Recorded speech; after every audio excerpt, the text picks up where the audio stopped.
তো hello guys, কেমন আছো তোমরা সবাই? আবার একটি নতুন ভিডিও নিয়ে চলে আসলাম। তো দেখতে পাচ্ছ নারকেল নিয়ে নিয়েছি ৫টা। এগুলোকে এখন একটা একটা করে পরিষ্কার করে নেব ভালো করে, যাতে এগুলো নারকেলগুলো যখন আমি কুড়িয়ে নেব তখন যাতে কোনো নোংরা না পড়ে।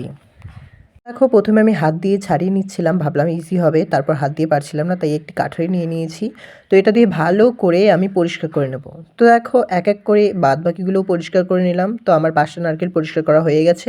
তো এখন নারকেলের থেকে নারকেলগুলোকে ফাটিয়ে নেব, জলগুলো বের করে নেব। তো এক এক করে সবগুলো ফাটিয়ে নিচ্ছি। দেখো, সবগুলো ফাটিয়ে নিচ্ছি, আর জলটা যাতে নিচের মধ্যে না পড়ে তাই নিচে একটা বাটি রেখে দিয়েছি। গাইস, এক এক করে আমার সমস্ত নারকেলগুলো ফাটানো হয়ে গেছে। তো দেখো, এই যে সবগুলো দেখতে খুব সুন্দর লাগছিল।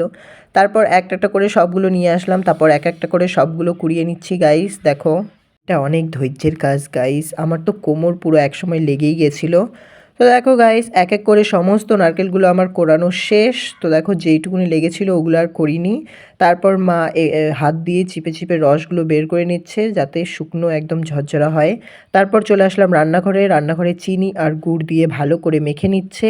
তারপর ভালো করে মাখার পর কড়াইয়ে বসিয়ে দিয়েছে। তারপর আর ভিডিও করতে ভুলে গেছিলাম গাইস।